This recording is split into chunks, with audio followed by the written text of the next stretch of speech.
السلام عليكم ورحمة الله وبركاته. معاكم أم أحمد المصري لفرش شقق العرايس بسواج وقصوط. نسمي بسم الله ونقول بسم الله ما شاء الله، ربنا يهني ويبارك للعروسين يا رب ويجمع بينهما في خير. معاكم في فيديو جديد من فيديوهاتي في فرش شقق العرايس.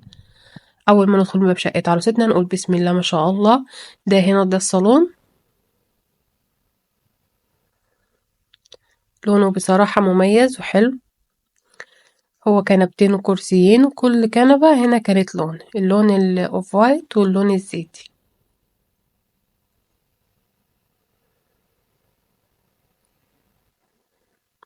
ده كده شكل الصالون. نشوف بقى السفرة. دي السفرة، هتلاقوا هنا شقة عروستنا مميزة بالستاير السوداء. دي أول مرة أشوفها بصراحة، أول مرة أشوف حد عامل ستاير لونها أسود، بس بصراحة كانت عاطية منظر جميل جدا. اللهم بارك، وشكلها شيك جدا.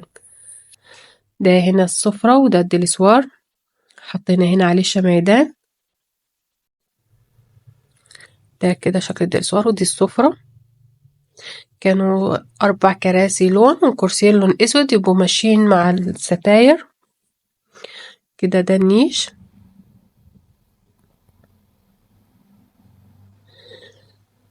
النيش بصراحة كان حاجتها بسم الله ما شاء الله قيمة جدا. نسمي بسم الله. هنا أول حاجة حطينا طقم الصيني، هو كان طقم كامل، قسمناه على رفين عشان طبعا كان بسم الله ما شاء الله كبير، فالأعداد بتاعت الأطباق بتاعته تبقى كبيرة. فحطينا هنا ده يعني الأطباق حطيناها من تحت، وحطينا باقي الطقم من فوق، لأن كان طقم كامل 12. هنا حطينا مجات القهوة والشاي. يا رب يكون شغلي واضح وعجبكم. أتمنى تشتركوا في القناة وتفعلوا زر الجرس علشان يوصلكوا كل جديد في فيديوهاتي، وقولوا لي رأيكم بصراحة في شغلي. ده كده باقي طقم الصين. هنا بقى حطينا أطقم كاسات، وده طقم الخشاف لونه فضي، ومعاها برضو أطقم كاسات. ده كان الرف التاني.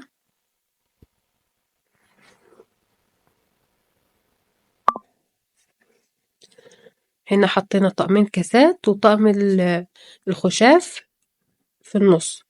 هنا دي صينية لونها فضي، حطينا جواها كاسات بالدرق بتاعهم، وجنبها هنا طقمين كاسات. يعني محتويات النيش هنا كانت طقم صيني كامل حطيناه على رفين، والرفين التانيين حطينا فيها أطقم كاسات وطقم خشاف. وده كان برضو شكل النيش كده.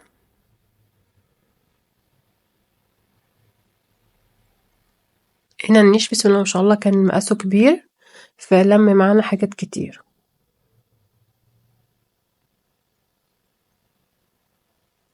ده كان كده خلص النيش. عايزة اوريكم كده منظر الستاير.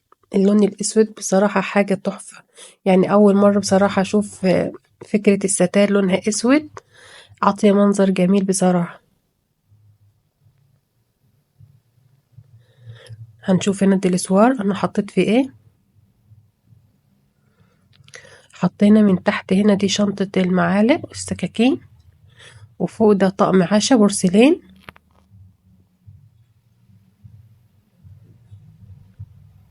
شنطة المعالق وفوقيها رصينا طقم العشا. كان لونه مميز بصراحة، يعني الألوان هنا غريبة شوية، مش تقليدية يعني. الناحية التانية هنا كنا حطينا حاجات هي المفروض تتحط على الرخامة، بس طبعا مفيش مكان كان على الرخامة بتاعة المطبخ، خفيناها شوية فحطينا طعم الفناجين، طعم الشاي وطعم الجيلي حطيناه هنا. وبكده تكون خلصت معانا أوضة السفرة. هنروح بقى نشوف أوضة النوم. نسمي بسم الله ونقول بسم الله ما شاء الله، ربنا يهنيهم ويسعدهم يا رب. بصراحة الشقة دي من الشقة المميزة اللي فرشتها، وبصراحة العروسة ومامتها وأهلها بصراحة ناس قمة في الذوق والاحترام، مش أول مرة أتعامل معاهم.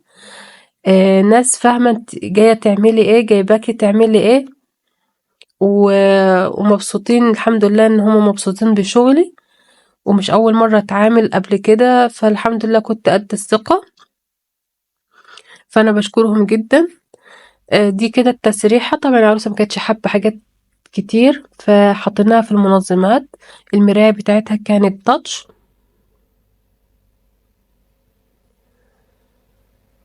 ده شكل الأوضة.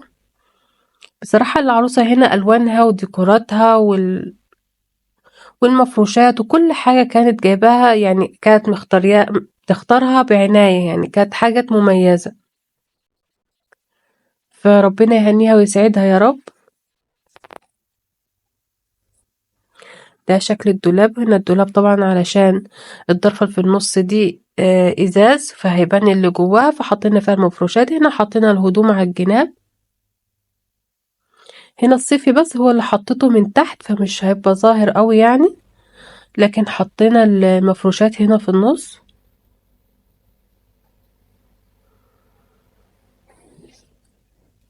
ده شكل الدولاب. طبعا عشان الدولاب فيه نور وفيه ليد بينور، فالحاجة بتبقى أحلى طبعا تظهر في التصوير. دي كده دفاية، جنبها بطانية، والناحية التانية برضو كانت فيه دفاية. بنحاول نغير كل فترة من شكل التطبيق، من شكل الرص، علشان نبان ان احنا مميزين بحاجة جديدة، منفضلش ماشيين على حاجة واحدة. دي شكل الملايات. دي كوفرتا، ودي برضو ملايات، لان عملنا رصتين شكلين مختلفين. هنا ده رف الفوط.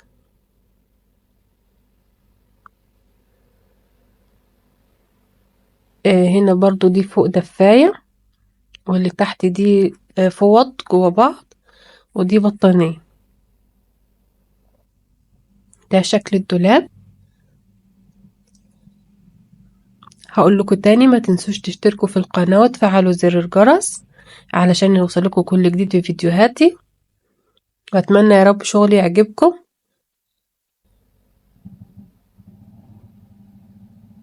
ده كده الشكل النهائي.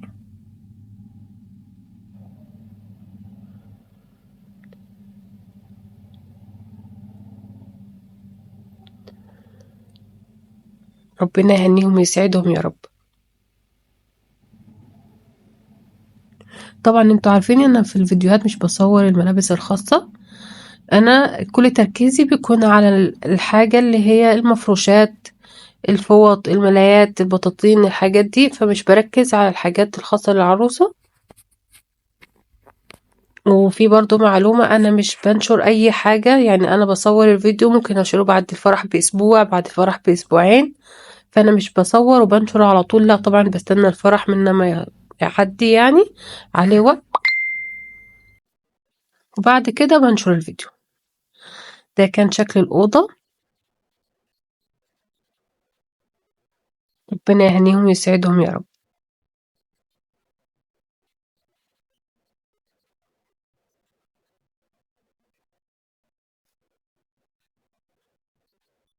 انا سايباكم بس تستمتعوا معايا بالمنظر بصراحة.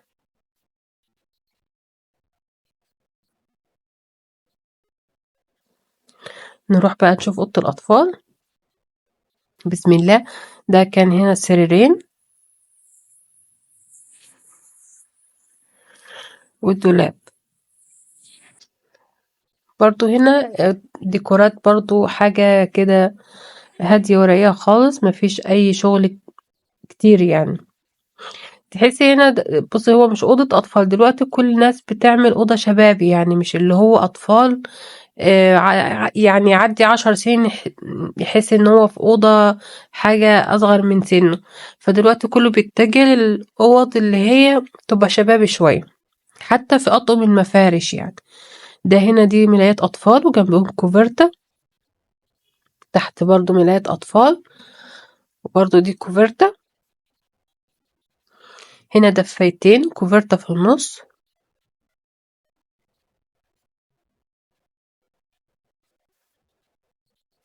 طبعا هنا رصة الملايات دي مختلفة عن رصة الملايات دي. فوق هنا ده اللحاف، طقم اللحاف، وجنبيه فوط أطفال في النص. تشوفي الناحية التانية، دي دفايات أطفال، اللي فوق دي بطاطين أطفال برضو، في النص دي دفاية بس بتاعت السرير الكبير. دول دفايات أطفال. تحت هنا دي كوفرتة أطفال. ده شكل الدولاب برضو.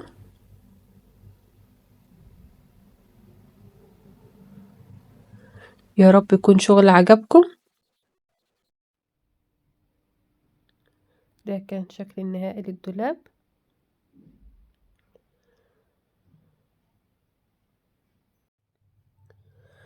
كده نكون خلصنا الفيديو بتاعنا، وأتمنى أشوفكم في فيديو جديد من فيديوهاتي في فرش شعر عرايس. هستناكم إن شاء الله في فيديو جديد. ما تنسوش زي ما قلت لكم تشتركوا في القناة وتفعلوا زر الجرس عشان يوصلكم كل جديد. مع السلامة.